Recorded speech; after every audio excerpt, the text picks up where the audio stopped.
Then we'll be looking at the types of partial discharge. Types of partial discharge. Then various PD testing methods. Then recommended sensor application, frequency band and sensors, basic terminologies that are involved in partial discharge measurement. Then product mapping and product offerings of ours. And in the end, we'll have our Q&A session as always. So let's go forward.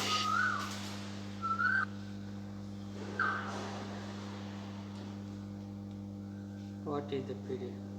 So what is partial discharge? So IEC 60270 defines it as localized electrical discharges that only partially bridges the insulation between conductors and which can or cannot occur a conductor.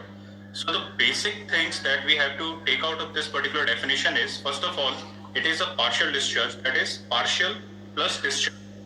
A discharge that has yet not broken down the complete insulation strength of the insulator. That means it is happening somewhere inside the insulation or on the surface of it that has yet not bridged the insulation level. Now there are 3 points that are written right here.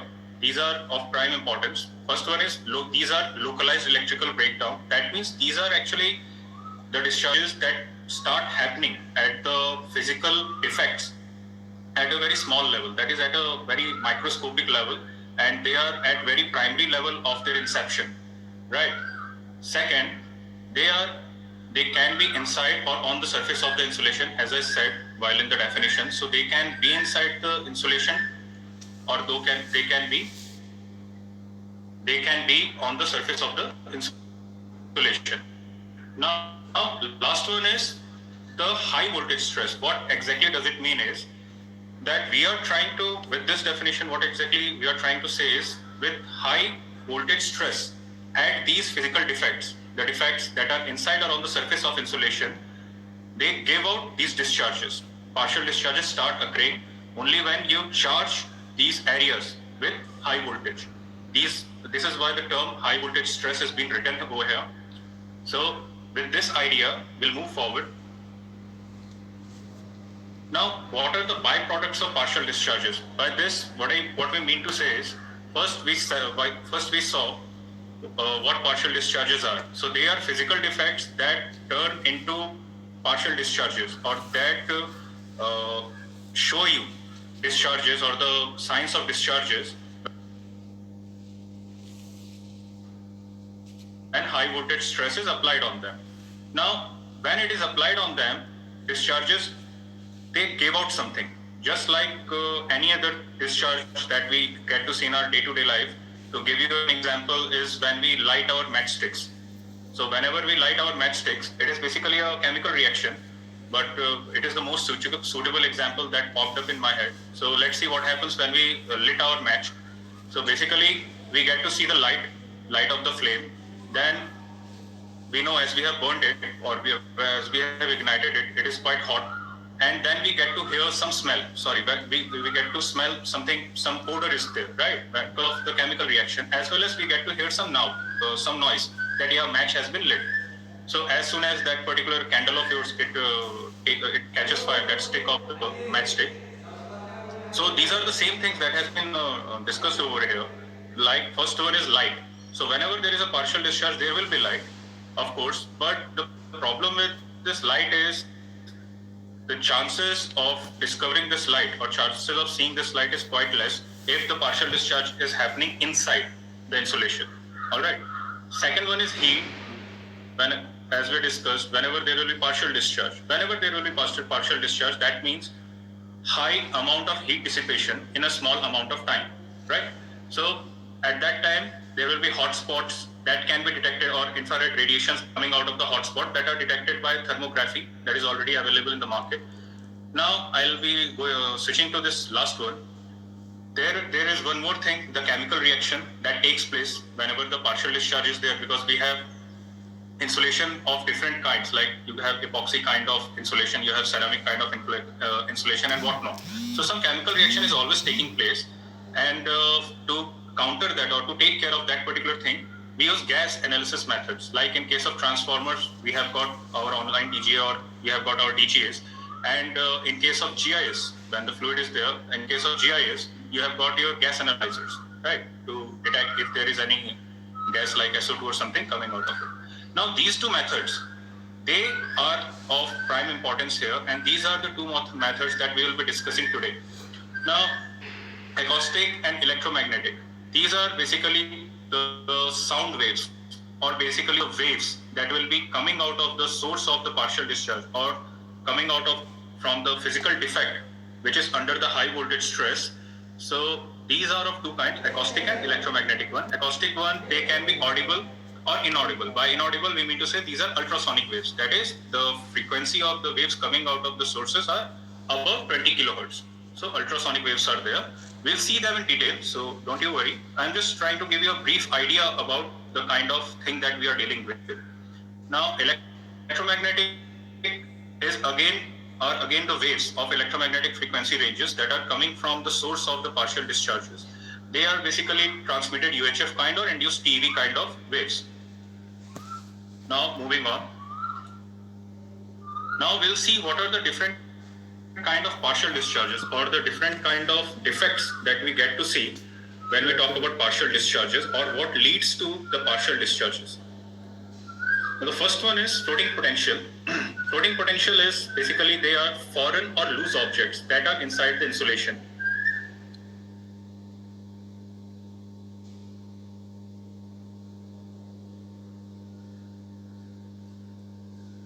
So here either the connection is loose or the connection is totally gone. So it is totally a loose wire or disconnected wire.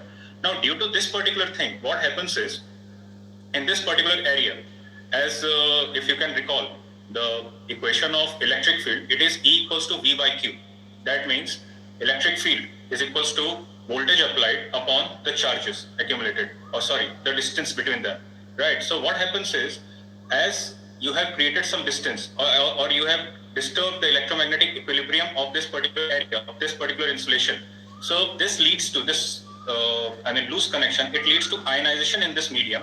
And as we are dealing with AC, that is alternating current. So with change of the polarity of our signal, the charges keep on jumping from one source to other source. By one source of other source means when the contacts are loose, both are basically the sources, right? So in positive half, let's say this particular terminal, it acquires positive or high voltage potential. So the charges will start jumping from here to here. And in negative cycle, this will acquire negative charge. So the charges will start jumping from here to here. So this jumping of charges, the spark that we commonly call whenever there is a loose connection, is what the floating potential signifies. Now they can be manufacturing defect, and in most of the cases, more than 70% of the cases, they are because of the human error while doing the maintenance or while doing any work with your equipment. If somebody misses out to connect the cables properly or connect the joints or connect the terminations between the two particular mediums properly. So this particular phenomena starts happening there. Now it is one of the most partial discharges and one of the severe one. That means if you are having floating potential, which is a very common phenomenon, as I told you, that due to loose connection you get to see this, which is a very common scenario in our substation or in case of any equipment. So you don't have to worry too much about it. And how we will be taking care of that particular thing, or what should be our next course of action, that we will discuss later. Now this was floating potential. Second, we have got void discharge. Now void, as you can see here in your solid insulation, it is an air bubble or air void that happen inside solid insulation. So here C point, it denotes a void. Now what happens is, in your perfect insulation, when there is no defect, you have got a capacitance. We usually denote our insulation with a capacitance value. Now, due to its dimension and all other aspects, you have got your C, capacitance. C is equals to epsilon naught, epsilon A by D. Now, everything is defined and you designed your system accordingly. Now, because of this air bubble, your this particular insulation, so suppose it was epoxy. Now here, it is not epoxy, it is air. That is, your value of C, it got changed because of epsilon, and then it has got a dia, and it has got its own dimension. So the value of capacitance of the C will be something else. Now the value from the top of C to the top of HV to the bottom of HV electrode, that is B at the top, and there will be a capacitance in the bottom B. So the three capacitance are coming into series here. So overall capacitance will be 1 upon equivalent of this capacitance, 1 upon equivalent of this capacitance, and 1 upon equivalent of this capacitance. So overall capacitance will go down, because in series capacitance, the equivalent capacitance is reciprocal sum of all the capacitances. That means your insulation strength goes down due to the void insulation. Now they are void insulation, of course, void cannot be formed at the site. They are generally manufacturing defects, which are found in solid insulation, as we said. So they are found in cables, bushings, GIS, junction insulation. They are highly destructive. By highly destructive, what we mean to say is, if they form, they are irreversible. Their effect are going to get worse by day. You might not be able to see it in 5 years or 10 years, but sooner or later it is going to turn into some insulation failure, or this may lead to some complete insulation failure. So that's why we call it highly destructive, because they grow until the failure. So this is the second kind, the void discharge. That happens inside the, or also on the surface of the insulation. Now you have got floating particle. Floating particle, as we saw one example, we saw one kind which was floating potential. This is somewhat different from it. These are microscopic particles. Floating particle it is, right? So these are microscopic metallic, non-metallic particles that are inside the fluid. That means in terms of fluid insulation, we have got oil as well as SF6. Now here, as you can see here, these are small metallic particles or microscopic particles. That generally are inside, that generally don't, that are taken care of while designing or during commissioning tests. But somehow, let's say some particles are left inside the GIS or inside the transformer. So a particle, just the equation that we discussed, E equals to V by D. Now, due to that, around these particles, ionization occurs, and these particles actually, due to the AC nature or alternating nature of our voltage stress, they keep charging and discharging, right?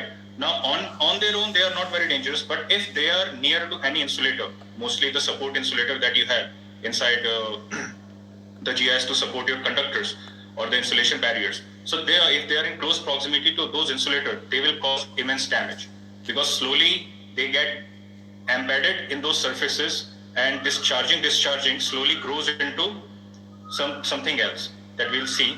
It mostly turns into surface discharge. Now you have got, if they are there, you cannot help it, but you have just one solution left. If they are ever detected that you have got some floating particle inside, or some contamination or dust particle inside your fluids, or in most of the cases your GIS, you have got only solution left is to purify and process the oil. All right. So this is the third kind, floating particle. Then comes our surface discharge, which is also called tracking. Now, what that means is, this is, I think, the right diagram, the picture in the right, is something that we have encountered every now and then, as you guys are, most of you guys are working in the substation. So this is quite a prominent view, unfortunately, with the switchgear panels. So what happens is, these are the discharges that happen on the surface of the insulation. So what happens is, whenever there is, let's say, some dust accumulation on the surface of the insulation, or let's say some water ingress on the surface of the insulation, that particular, you can say, violation of the insulation strength, suppose water ingress happens. Let me tell you with this particular example. If water ingress has happened, so that particular water over the time will get vaporized, but it will leave carbonized tracks behind it. All right. These carbonized tracks are the contamination that was carried by water or something else, but they will give a resistive path for the leakage current or the discharges to bridge the gap between the insulations or the insulators that we have, which can turn into flashovers on the surface of the insulators, or you can also see these kind of things happening just on the surface of the insulation, or this kind of thing happening. So as you can see here, the tracking happens all the time. So this is how the surface discharge happen. They are the discharges that happen due to water ingress, dust, pollution, or for any other reason on the surface of the insulation. So they tend to track along the grounded metal that is towards the ground. They always try to anything that is getting discharged. It always tries to get grounded or move toward the ground part. So this is one type, surface discharge or surface tracking. Next is corona discharge. This particular phenomena does not require any introduction, as it is again one of the most prominent views that we get to see in our substation. Now, they are the discharges from surface to air, surface of the conductor to air. The reasons are because of the unevenness of the surface or the sharpness of the surface angles or bending of the conductors at the wrong angle. So at those particular points, the electric stress at these particular points increases beyond the dielectric voltage strength of that particular area, of that particular insulation in that particular area. And then these discharges from the surface of the conductor to the air starts to happen. They are generally recognized by their bluish or violet glare, as you can see, and the humming noise that comes out of it. These discharges, they turn into surface PD as they become more severe. The example that you are seeing here, it is not because of corona, but it is because of the surface discharge that occurred. And that surface discharge that occurred, which was initially corona, but due to, because proper action was not taken on time, this is the kind of thing that happened over there. And this particular case, as you can see, it is not a surface discharge, but it is due to corona glare, or due to the presence of corona on the just at the tip of the insulator. So this was all about the PD types. Now,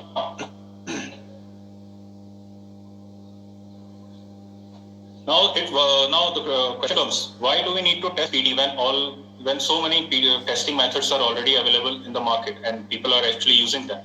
Now, with PD testing, there are some added advantages like the ease of locating problem that may or may not that may occur inside or on the surface of the insulation.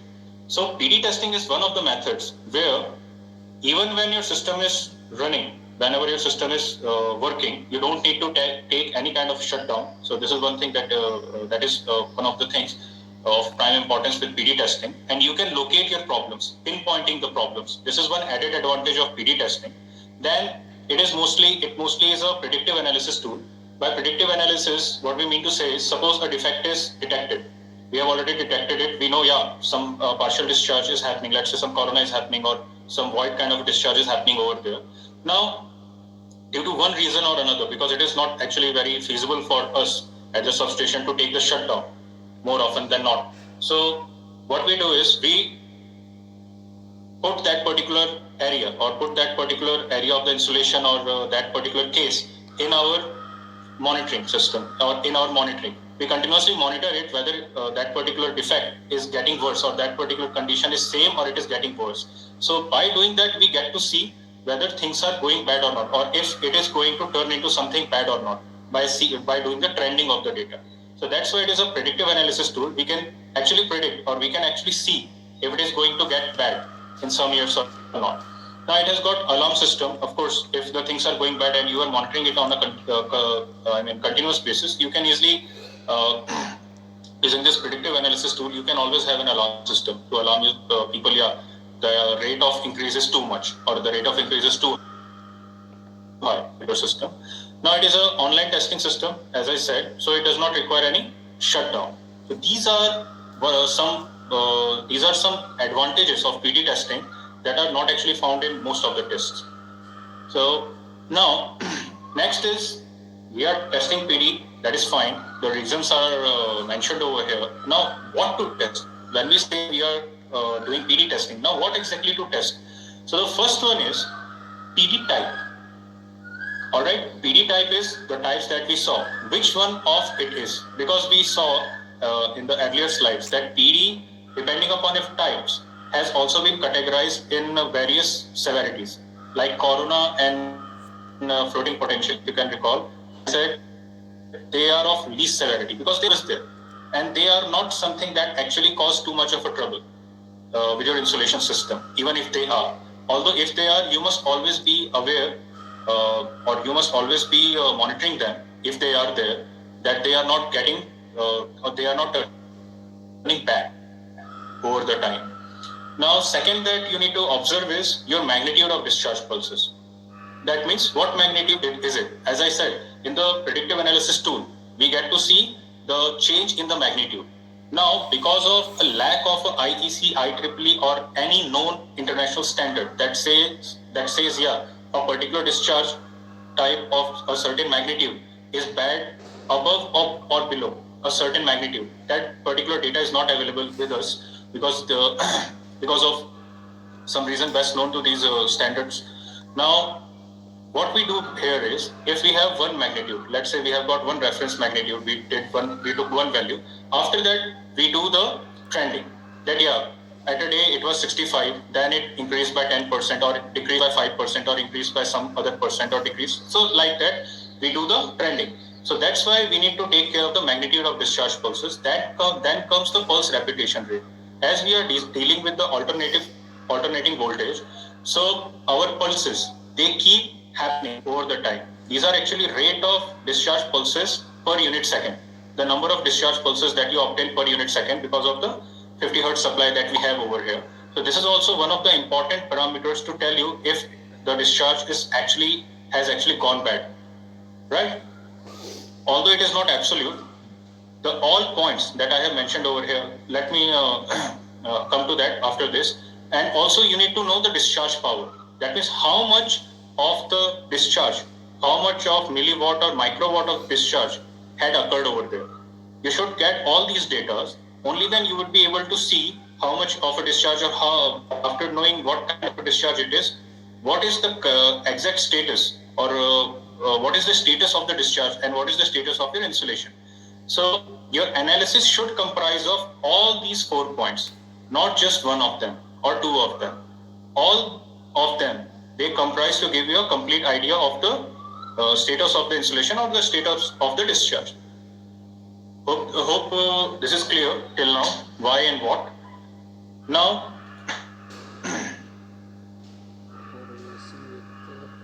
comes the correlation with other tests. As I said, that already so many tests are there, then why people need to go with PD testing? So for that, we explained the reasons. Now, after having, let's say, PD is actually not a thing that people do first hand. So first of all, let's say in the case of transformers, you have got your IC 10593 that is told of doing the DGAs in a certain method or analyzing them with the methods that are available, the gas ratios, the dual triangle and everything. Now, with the help of the faulty gas content or the gas generation rate or the insulation ratio that are there, or if you take dual triangle, it has also got one component of right at the very tip of that, you have got partial discharges. So you can always relate these data with partial discharges. People generally do the DGA, they see their the component ratio, rate of increase of hydrogen is too much, or the value of hydrogen is too much, or the value of, let's say, methane is too much. Then they go for PD. Okay, I think partial discharge is happening and we must try to pinpoint it, or we must try to find out why exactly is that happening. Because pinpointing is not possible with DGA, or you take the case of 10 delta, they are not possible. So they go with partial discharges. Now thermography is one more thing that is available over there. But there is one demerit with thermography as compared to partial discharge is, thermography is useful only after your defect has gone so bad that the defect has gone so bad and the discharges are happening so much that it causes hotspot that can be measured by a camera by standing at a certain distance, let's say 5 meters or 10 meters. But with partial discharges, you can actually detect these defects when they are at their incipient levels, right? That means they are not causing or emanating that kind of a discharge or that kind of an energy that can cause a hotspot, happening of hotspot at those points. So whereas these are some points that, these are some methods that always are correlated with the partial discharges testings or the location of partial discharges. Now, what are the steps you need to take? We already saw why to do PD testing. Now, how to do PD testing? What are the things that we need to measure when we are doing PD testing? Now, here we will see how to do it. Now, first of all, we need to understand there are some terms, or there is a, this is an analysis method that always needs to be adopted to get a meaningful or a something or a data that something can be worked upon. Now, first of all, we detect the partial discharge, whether there is a PD or not. All right. After detecting it, we are doing measurement. That means we are taking the readings of the magnitude, of the pulse repetition, discharge power, everything we are doing here. Now, after detection and measurement, we must know where exactly it is. All right. So detection, after detection, it is very important to localize it, and localization is quite a feature of partial discharges. Then, after doing everything, we have the option of having monitoring. We do the monitoring even after doing the localization. If, let's say, I don't want to take some action on that particular point, but I want to keep it under my surveillance. So you start monitoring that point. All right. And you do the trending of the data. So only after doing the trending, you can have something to work upon, something concrete that can be worked upon.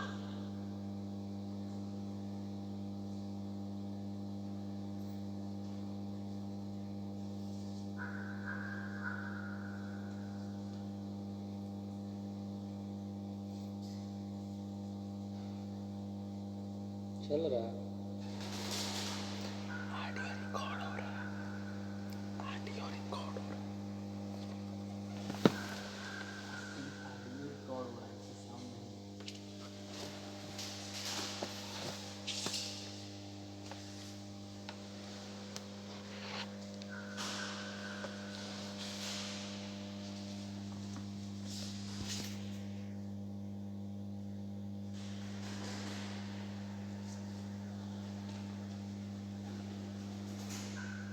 Controlled voltage sources where you can fluctuate the voltage. You can change the voltages again and again so as to check the PD inception level or extinction level of the partial discharges.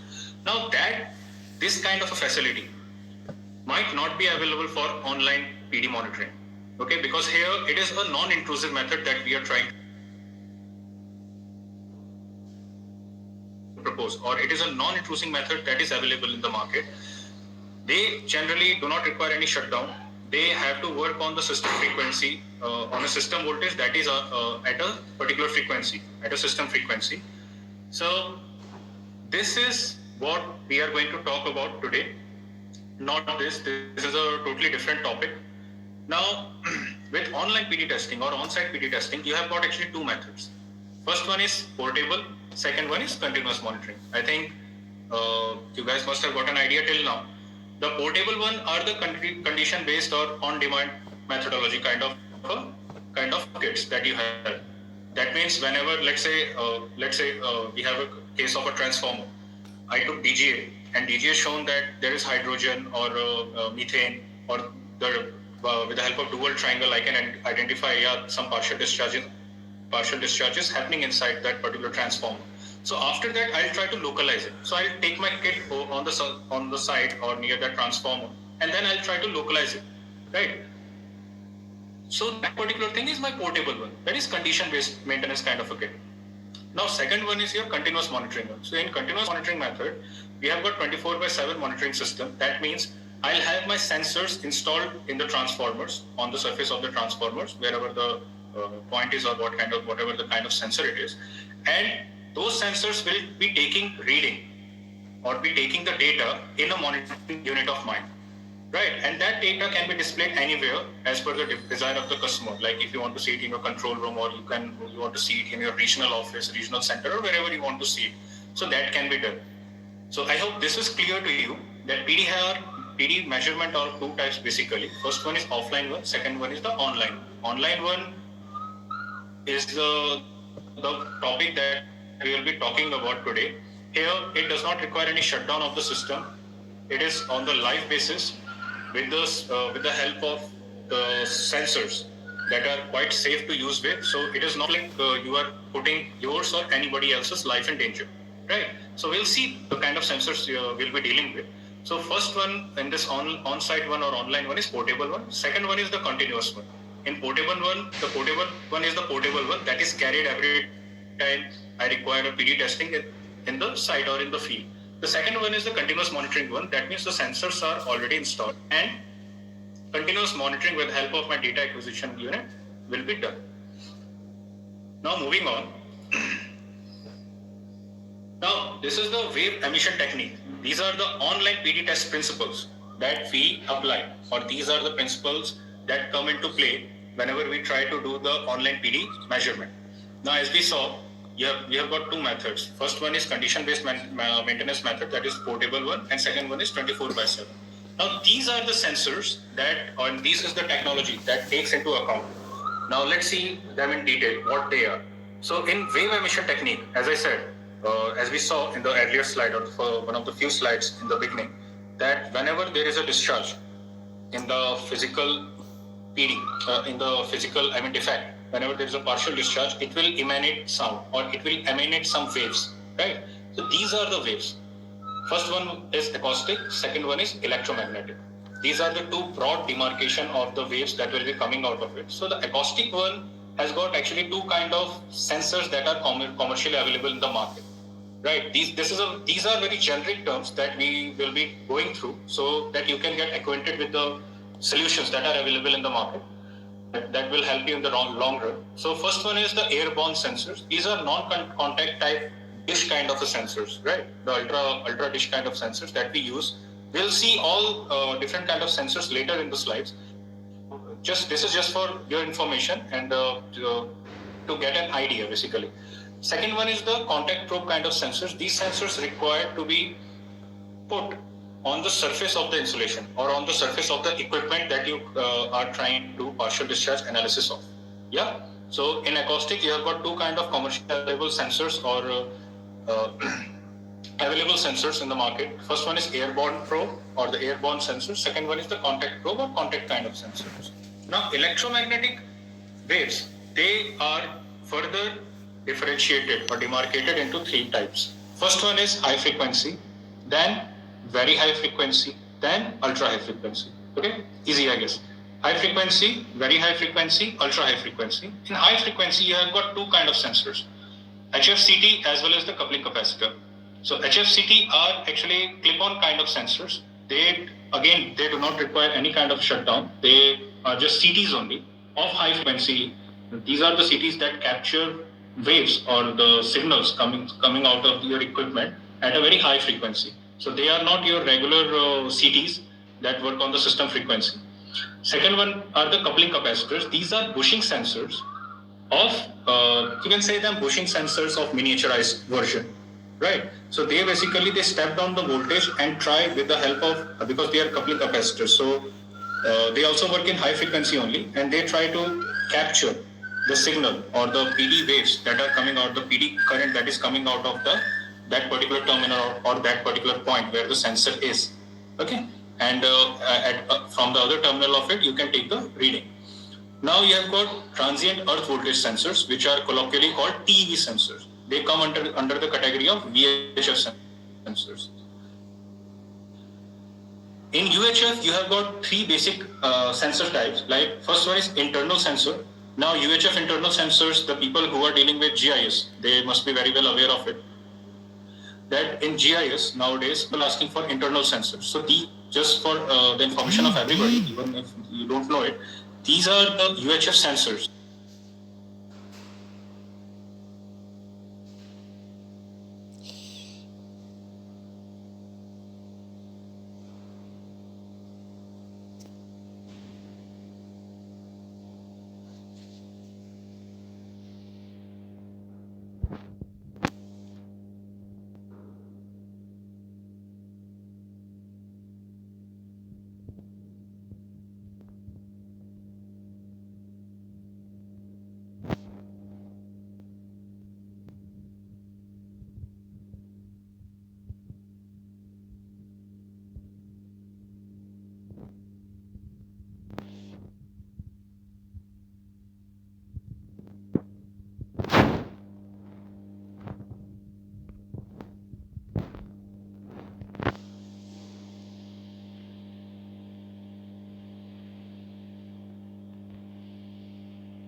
comes upon it. What kind of a magnitude we'll be getting out of it, right? So the sensitivity of external sensor is quite low as compared to the internal sensors. Then comes the antenna. These are the UHF antennas. These are handheld kind of antennas that are, they are non-contact kind of a sensors, and they are just antennas. They are like the antennas that in earlier days, or some couple of decades back, the kind of antennas that we used to use in our TVs, right? Extended and that kind of antennas. So we'll see how these antennas look like and what these antennas are. So this is a brief idea about the kind of technology available. So the technology is broadly demarcated into two types: acoustic and electromagnetic. In acoustic, you have got two kind of sensors: non-contact type and contact type, right? Airborne is non-contact type, and second one is contact type. Then you have got three more classifications like HF, VHF, and UHF. In HF, you have got two major kind of sensors. In VHF, you have got one kind of sensors, TEV, and then you have got UHF, that is, and there you have got three kind of sensors: internal, external, as well as antenna. Now, as I said, these are the generic terms that you will get to hear every time you go out there to deal with any partial discharge measurement or PD testing. So just keep it.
क्या हुआ, चल रहा है क्या?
to everybody?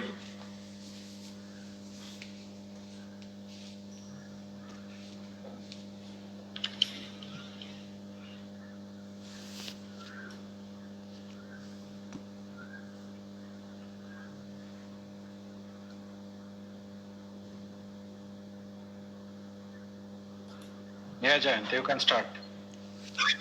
Okay. You can also Okay, switch I off beg your pardon. your video. It may take some bandwidth. So you can better switch off your video and start. Okay, sir. Okay, I'm really sorry for the technical glitch. Now let's continue after this. Now the recommended sensor applications. We saw the sensors that are compatible with the kind of the equipment that you are dealing with. So we had seen the switchgear panels, then you have got cables.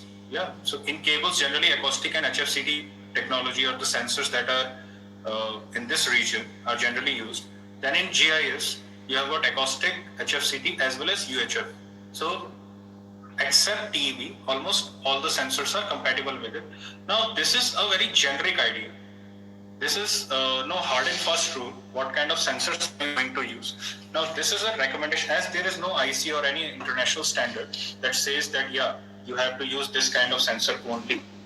Now the recommendations that are given over here are the recommendations that are given by IEEE or SIGRE with help of or with the experience that their, the body that formed these recommendation panels, they had. So based on their experience, they came to the conclusion that yeah, for this particular frequency or this particular equipment, this particular frequency is most suitable. Okay, because here what we are trying to do is whenever there is a partial discharge, all you are trying to do is you are hoping or you are trying to catch those signals coming out of that particular source, right?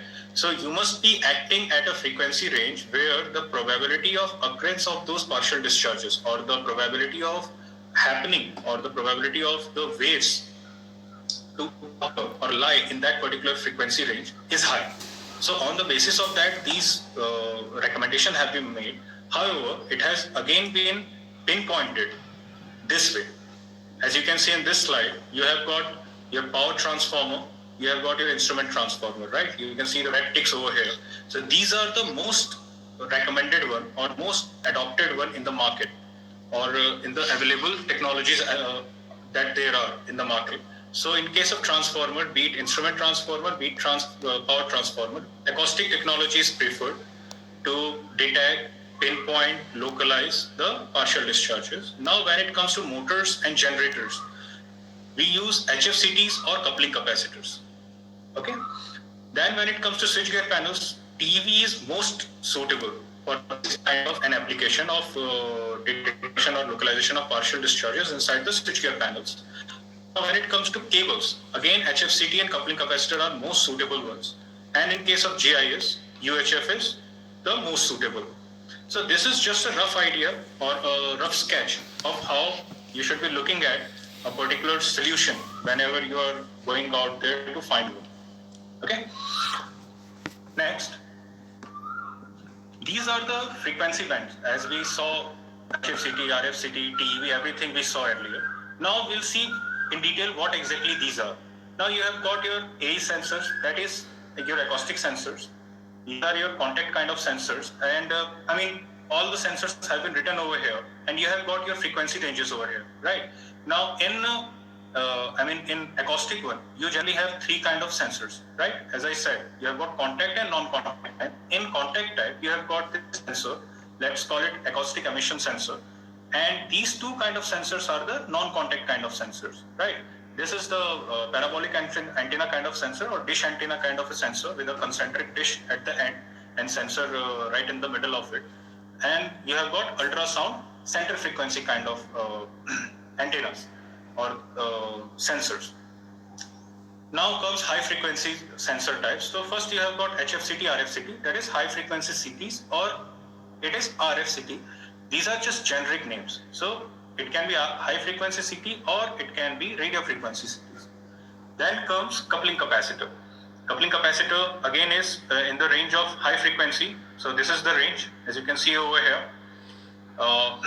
The acoustic sensors or the this ultrasound wideband one, they generally are from 30 kilohertz to 300 kilohertz. Then you have got the acoustic sensors that generally go from these acoustic sensors are from 2 kilohertz to 31 kilohertz. Then almost this acoustic band, it almost is in parallel with your audible sound region. It lies in there. Then you have your ultrasound center frequency kind of sensors. They generally work at a center frequency of 40 kilohertz. All right. Now you have got your high frequency sensors that generally operate from 100 kilohertz to 20 to 30 megahertz. Then you have got your very high frequency ones. They generally work from 10 megahertz to 100 megahertz. So quite a wide band frequency range. Then comes your ultra high frequency sensors or the ultra high technology.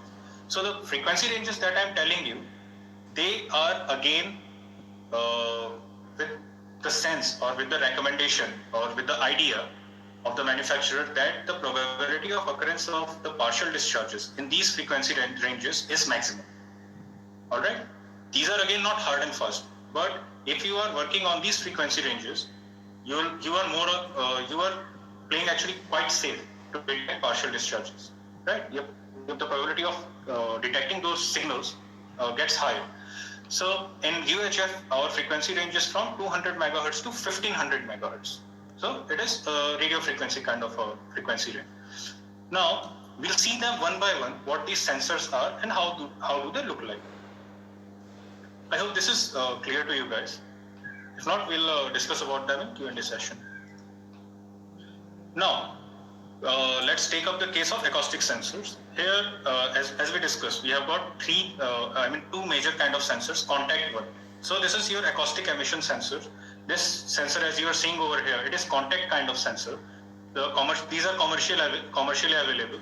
So the outer linkage that you are seeing over here, the black linkage, they are generally magnetic kind. So on any grounded metallic body like transformer tank, switchgear panel, or that tank kind of a circuit breaker, anywhere where you have metallic grounded panels, there you can stuck these sensors on the body, and with the help of this connector, with the help of a cable, you can always take readings.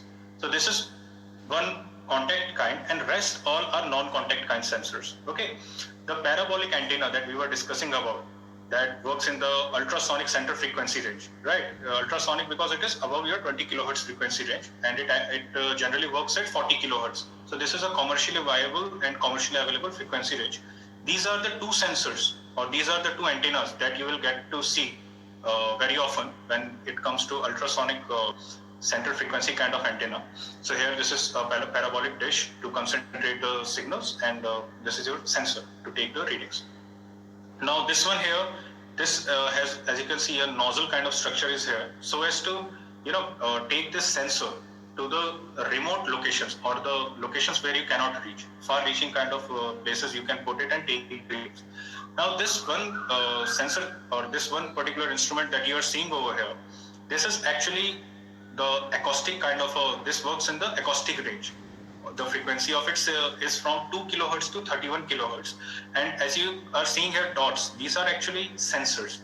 124 number of sensors are there on its face, and with help of the sound or the signal coming between 2 kilohertz to 20 kilo or 31 kilohertz, it actually tries to locate the source of partial discharges with the help of these 124 sensors. So this is also a solution available in the market.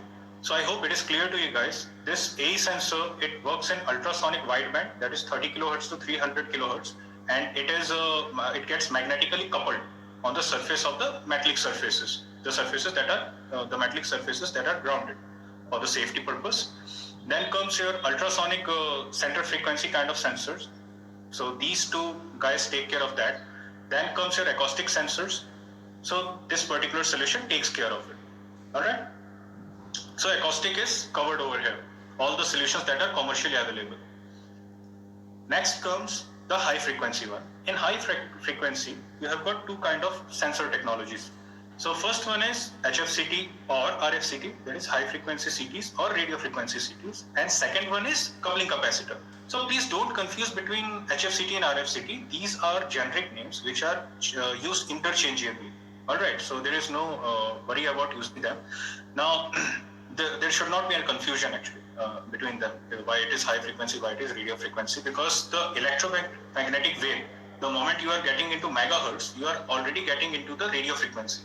Okay, it is a broad spectrum, so that's why high frequency is also called radio frequency CTs. Now, these are various kind of RFCTs available. As you can see here, a lever is here, a screw is there. You can just take this screw out.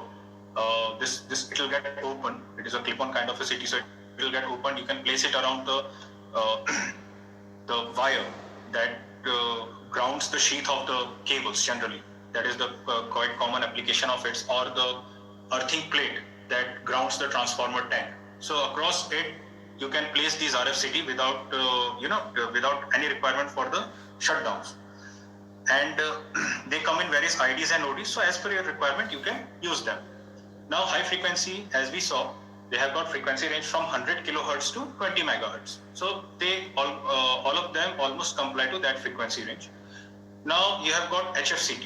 So HFCT, as you can see here, as I was telling you, they are the miniaturized version of your bushing sensors. So here, as you can see here, this is your bushing, the conductor or the equipment that you are trying to use this sensor upon. It is brought in contact with this particular terminal at the very top of it. It is a pin kind of an insulator, pin insulator as we know in the medium voltage transmission. So here, and here is your output terminal. Output threading is available here. There you can put your cables and you can take the readings. So this is how this whole system works, and this is what is available in the market in terms of high frequency sensors. So in high frequency you have got CTs, high frequency or radio frequency CTs, as well as you have got coupling capacitor. Now moving on. Here is the TEV sensor, that is the transient earth voltage sensors, that works in the frequency range of VHF, that is very high frequency. It has a frequency range of 10 megahertz to 100 megahertz. All right. So these are capacitive kind of sensors which are placed on the metallic body of the of your equipments like transformers and switchgear panels. So they form a capacitive plate kind of a phenomena, or the capacitive plate basically what these are. Whenever there is a partial discharge, these waves, this voltage or current signals, they generally come out and strike on these metallic surfaces, which then try to get grounded, as we saw in the case of surface discharges. So when that happens, there is a region of voltage distribution, and with the help of the capacitance of these capacitors or these capacitive sensors, we sense those signals. Okay, so this is how this particular transient earth voltage sensor works, and it acts in a frequency range of VHF, very high frequency. Now this is also a commercially available solution that is given by almost all the manufacturers. Now comes UHF sensors. So first one is your UHF sensors, that is, these are your two of your sensors available over here. This is one example of one internal sensors, and this is the external sensors that is placed on the surface of the insulation barrier, and this one is placed or embedded inside the GIs, all right, on the surface of the GIs, and this is done in the manufacturing area only. When the GIS is already at site, applying this particular method is quite tough. Now you have got UHF antennas. So in terms of antennas, you have got two antennas over here. This is called directional antenna. This is called stub antenna. There are two kind of UHF antennas that are there. That doesn't make much of a difference. Now they are, as you can see, these are antennas which are handheld and are to be pointed in the direction of the insulation where you want to detect the partial discharge that is happening out there. So these are used for substation surveying as well as your transmission line insulators. So these are some solutions that are available in terms of UHF antenna as well as your UHF sensors. All right. Now the frequency range is between 200 megahertz to 1500 megahertz. This is a wide band frequency range, and it is good enough to detect any kind of partial discharge that is happening mostly inside GIS, because this is the most preferred frequency range for GIS. Okay. Now, moving on. Now, some terminologies that we need to understand what partial discharges are and everything. Now, let's dive into the details of the partial discharges. What exactly are we trying to detect here? So, first of all, that knowing the right type of partial discharge is very, very important. As you can see the screenshot here you can see the cloud of discharges happening. Okay. Now, this is just one example of it. There can be so much of noise, so much of noise. In those cases, identification of partial discharges get very, very, very tough. All right. Unless you are a seasoned person or you have done enough PD analysis, it gets actually quite tough for anybody to understand what is the type of partial discharge.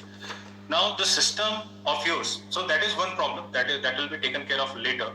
Now, this is one thing your system should always be capable of, is trying to know the kind of partial discharge, because having a reference signal or referring noise, as people nowadays are referring to, that I require a reference noise for corona, I require reference noise for X, I require reference noise for Y.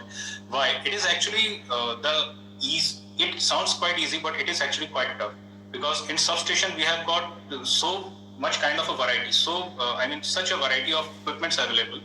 Now, every time knowing or matching these figures with the standards is not that easy. So your systems should be smart enough. It should be working on the machine learning kind of kits, or it should be smart enough. When I say that, it should be working on either your AI engines or your machine learning algorithms to identify the kind of partial discharge that is happening over here. Now, if you if you can look over here, just below the floating potential, the thing that I discussed with you earlier, that you must always know the amplitude of discharge. All right, although this is not absolute, this has to be relative. That is, this amplitude on its own is nothing. You require 2, 3, 4 data to tell something about the magnitude of this discharge, because there is no IEC standard as such that tells what should be the magnitude of a good discharge or a bad discharge. So you need to know the amplitude. Okay, then you need to know the power. That is the total discharge power that was sensed by your sensor. Any of those sensors that you saw earlier, that we have seen earlier, all those sensors, they detect the discharge power, of course. From that only this voltage is being calculated. Now, out of that power, as you can see over here in this description, 95% of total power, which means the discharge power that was detected, or the total discharge waves that was received by the sensor, that was measured by the sensor for the given time. Let's say you took the reading for 1 minute or 2 minutes. So this is the total discharge that was obtained, and out of it, 95% of the waves that were received are of PD type. All right, that means 5% is noise and 95% is floating potential kind of discharge. And as this system, it works on the AI engine, AI algorithms, and the system is 99% accurate. That means so much of your time, so much of matching between the reference signal and listening to all those sounds is saved just by these analysis. All right. So this is one thing, knowing the type of partial discharge we know, and the system knows, as it has got the standard waveforms with it, and it matches it over the time and gives you a result, saving a lot of your time. Now, the next thing is noise cancellation. As I was telling you, that just having some reference signal does not always help, because the kind of noise that is available in the substations is quite high. All right. Under those circumstances, you don't know when you are taking the reading what kind of noise you will get. So your system should be capable of identifying the noise also.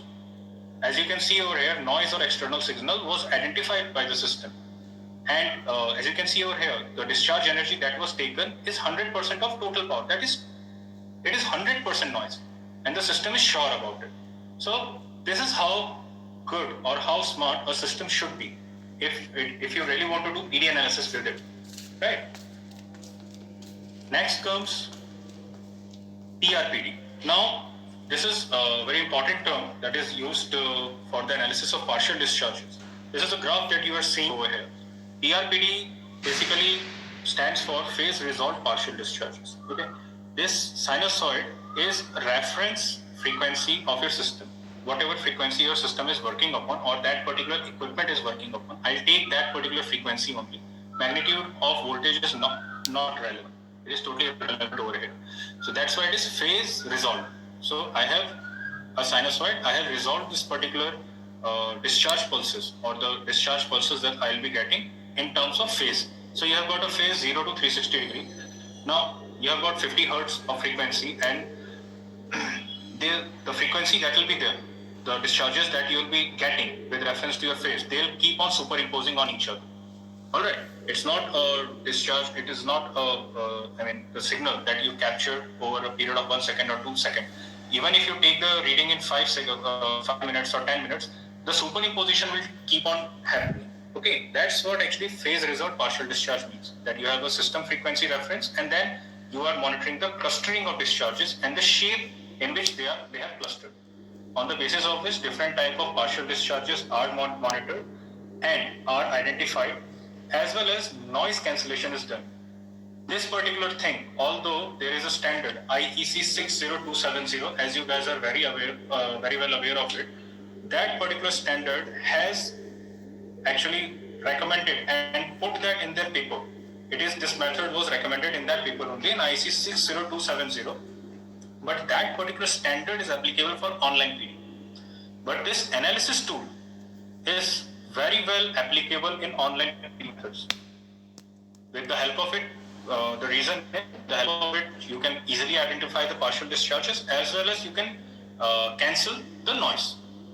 Due to these reasons, you need to have PRPD in your system, in your PD measuring system. Now, you have got these terms as you are seeing over here, 3D mapping, as well as the PRPS, that is your phase resolved pulse sequence or your 3D mapping. Now, what does it denote is, suppose you have got this segregation or cluster of discharges here. Now, instead of putting them in a sinusoid and analyzing it, you basically analyze them in the cluster of the pulses. This is actually an advanced analysis tool that is given, that is available with the system. This is generally used with research labs or the labs that are, or the manufacturing units where behavior of a particular insulation system is monitored by physically or forcibly injecting partial discharges or simulating those partial discharges. So for that, this particular thing is quite useful, and as you keep on working on the system of basics of partial discharges, type of PD, as much you get acquainted with this, with the technology and the terminologies and how the analysis is done, this also comes quite easy to you, because here all you have to do is to not analyze all discharges or all the discharges, just to take care of the particular clusters. Okay, so this is all about the 3D mapping. Next comes PD Cloud. PD Cloud is a method, it is a technology available to segregate between more than one type of PD sources. Let's say you have got corona as well as surface discharge happening in an insulator, or you have got void as well as surface discharge happening in an insulator. Now you will be getting those signals. Those signals will be lying on your PRPD. Now your system should be smart enough to distinguish between these two PDs. But let's say it could, because of noise or because of, it may happen that surface discharge has such a high magnitude as compared to void that system failed to identify that particular thing. So in that case, you have to take care of PD Expert, PD Cloud. So here, what you do, you again segregate as this green box that you are seeing. You segregate actually various sources, and it is quite easy to use.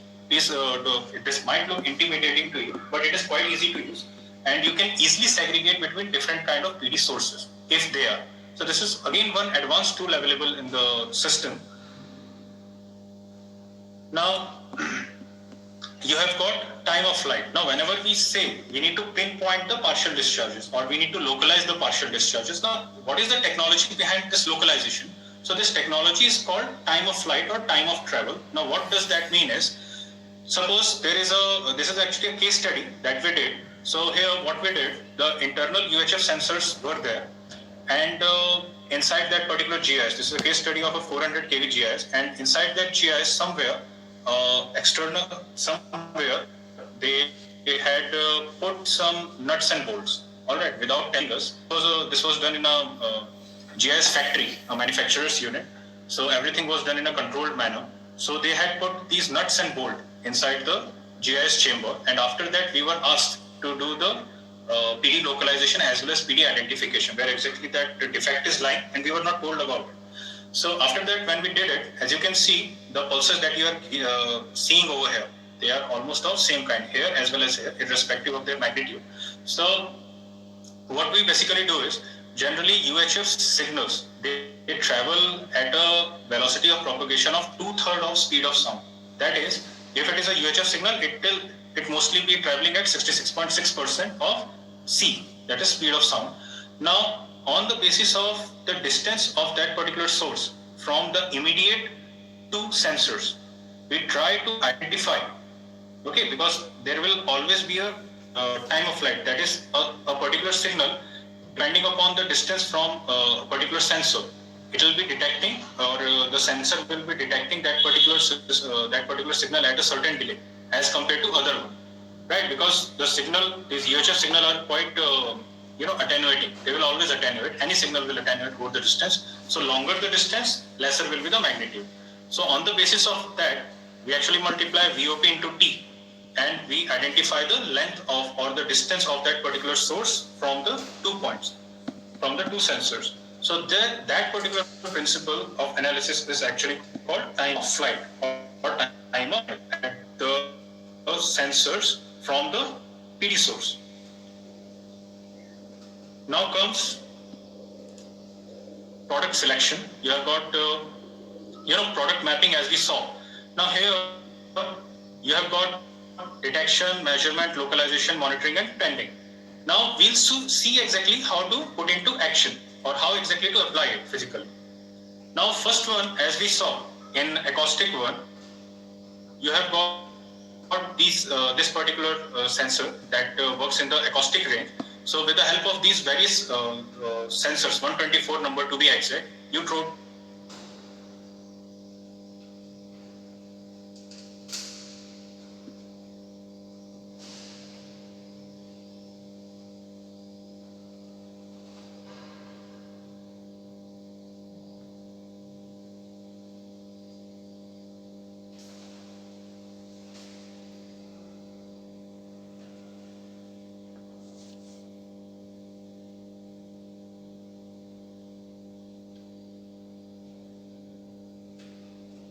HF as well as UHF.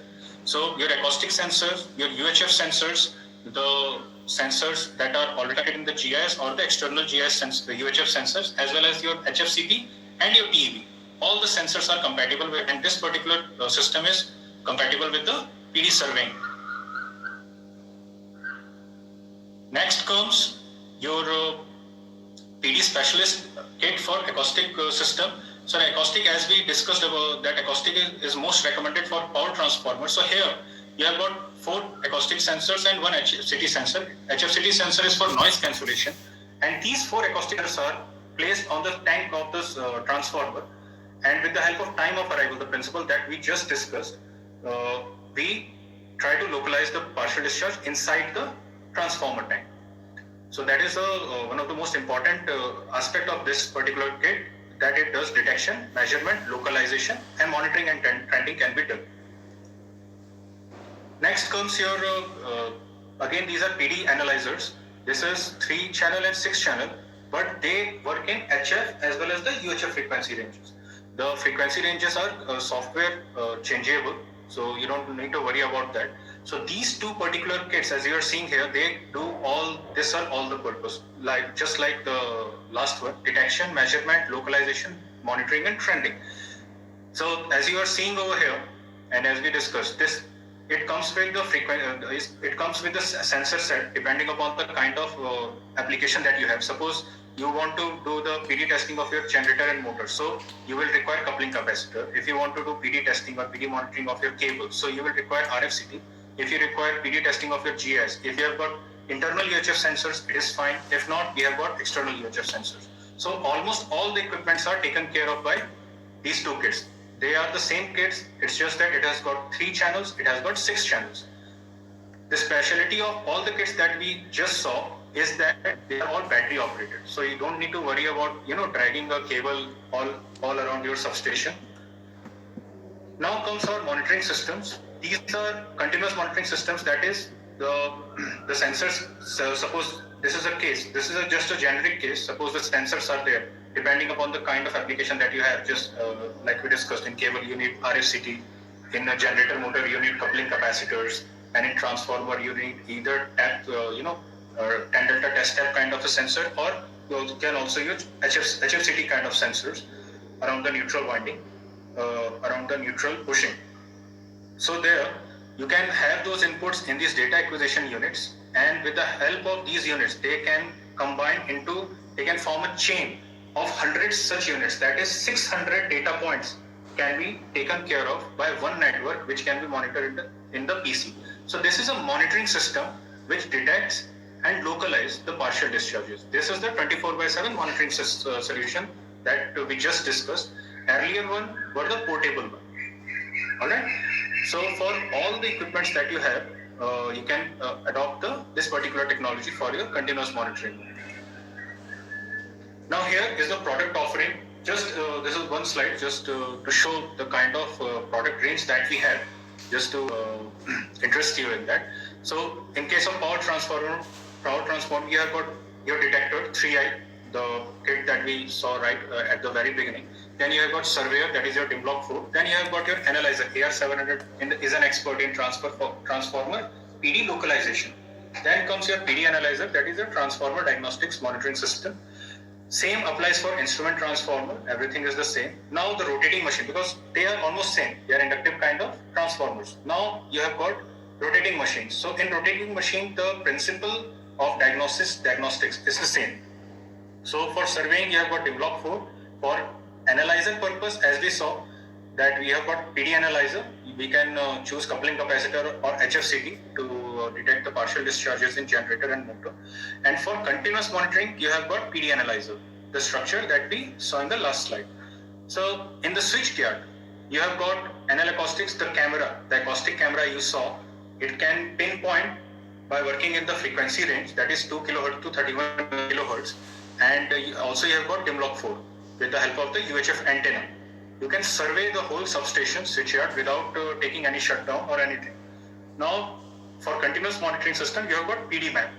This is one solution that works exactly like these, and you can monitor your whole system with the help of it. Then switchgear panel, you have got 3i as a detector. For surveyor, you have got DIM block 4, as it has got multiple channels, and you have got PD analyzer. Alright, the analyzer, pinpoint of PD inside the switchgear panel can also be done with the help of PD analyzer. Or let's say a cable that is running inside the switchgear panels, or the support insulators that you have inside the switchgear panels. So it can take care of it. Now you have got cable. So with the cable, again we have 3i, DIM block 4 as a surveyor, analyzer for PD analyzer with RFCT or HFCT, and we have got PD analyzer, CDM, cable diagnostics monitoring system. Alright, for continuous monitoring of cable. Now for GIS, we have got surveyor tool, DIM block 4. We don't exactly require detector, because when you are going with GIS, generally the solution that people ask for are the high-end solutions, because GIS is quite critical in that term. So you have got PD analyzer, 3 channel, 6 channel, with either UHF sensors already embedded or the external sensors that are provided with the kits. And you have got PD analyzer, GIS DM. Okay, so with the help of which you can continuously monitor your GIS. So this is a complete solution that is provided, and this is a manufacturer specific solutions. But when you go out in the market, you will find solutions that are at par with the categorization that we have done over here. So it is not like some monopoly kind of a thing. This solution is quite generic and available with almost everybody. And but we have a complete range for all the equipment. So this is the chart that signifies that. Now, this was everything that I had to discuss with you. in this small session, this is everything that I could discuss.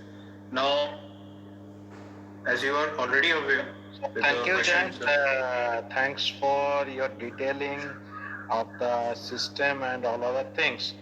So, Jan, there are a couple of questions people has asked. yes, sir. Uh, if you go to the chat room Yes, sir. I'm or there. the sheet, so there if you can, or I can ask you the questions in detail. Yes, sir. As Mr.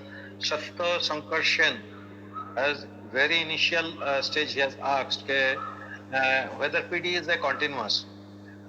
So I can tell you, sir, PD is not at all a continuous process. So PD is an intermittent process. So PD can come and go. So if we want to really look for it, we have to wait for some time. We have to do the PD testing in several time, maybe in different load condition, different voltage condition, and different ambient condition. Because if the temperature is too high and if it is having a thermal stress, then PD might be happening at a high temperature time. So it might be happening in the daytime when the ambient temperature is high. If because there is still that none of the researchers who has talked a lot about that PD, different types of partial discharge and other things. So they have never correlated anything like the PD can happen only at the high voltage time, or PD can happen only at the when the load is full, or something like that. So PD is not a continuous phenomena. That is the first thing we have to keep in our mind. We have to wait for the PD when it will happen. So if somebody is coming with a PD kit and doing the testing of the PD at your premises and you are finding it the PD, you are lucky. But if you are not finding it, that doesn't mean that the kit is bad. So you have to understand, and if you are doubting that PD is there, so you have to wait for some time. You look forward for that thing, that device for over a period of time, maybe in different part of the day, maybe in the morning, afternoon, evening, night time. So all the things you can do a monitoring in several times. Then there is a fair chance of you that you will be getting the PD. If you are getting the PD in always all the time, that means it is very serious condition, because partial discharge is by the name itself it is a partial. So every time it is happening, that means the insulation condition is really going towards the bad shape. So you have to be more vigilant on that one.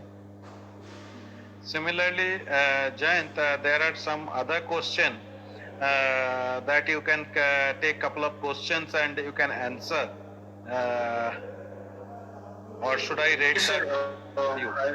Yeah, please, you can read it to me, because it will take me some time to go over there and find the questions. Okay. So if you're aware of So, that. there are a couple of questions which is asking about the correlation of PD and tan delta, or tan delta, how if I am measuring the PD, then whether tan delta is required, or vice versa, or sometimes whether can I get the PD is happening, that confirmation in some other test. So you have covered that part, that in part.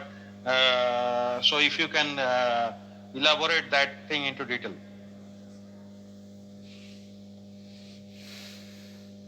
Okay. I think what I got from you is, sir, that what is the correlation between the tan delta values and the partial discharge? More or less, this is the question, I guess. Yeah, so if I am doing the tan delta, do we require partial discharge or vice versa? Or other test with PD, or infrared camera, infrared thermography with PD. So you can take it into a totality. So that different questions from Mr. Abbas, Mr. Santosh Bhagade and Mr. I.S. Indubhushan Srivastava, and some more question from in the. Okay. Let me answer this. You can take it.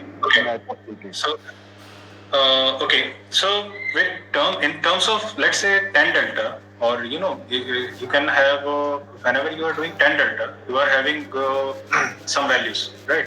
Like you are, as per IEEE or IEC, you have been defined values like 0.9, or you have got this is the danger level above which, I mean, the insulation is gone. And when I say insulation, the insulation in totality is gone.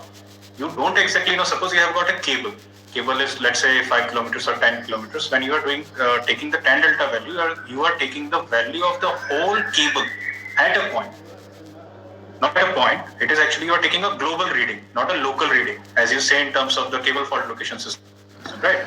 Now, in terms of, the insulation, it's not like the insulation of whole 5 kilometers of cable is gone. It is just bad at a certain location. Right.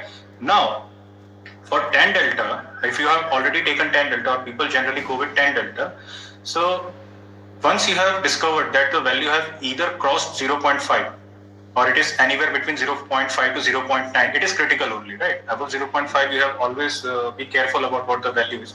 So there, when you go out there and do the 10 delta, you have got this value, but you will never know, be it bushing, be it cable, be it anything, where exactly is that defect line. For that, either you have to bring out your CFL tools, or you have to take care of, I think CFL tool is the only solution left with you, to pinpoint the location. This is one of the features that I discussed in the very beginning, that this is the added advantage of partial discharges. One, you don't require an outage. Second, you will always be able to pinpoint the PD location. So if there is a PD at a certain point, okay, and the 10 delta is poor because of this, of course, 10 delta will always be poor due to the insulation degradation only. And with the help of PD, you can always identify it, what kind of defect is it. Out of the defects that we discussed, these are more or less the defects that will be possible in, let's say, a cable or any insulation available. Okay, so out of them, the type of PD that is there, as well as where exactly is that defect line. And most of the times, people generally, when the 10 delta value is poor, you can say just for a backup purpose or just to corroborate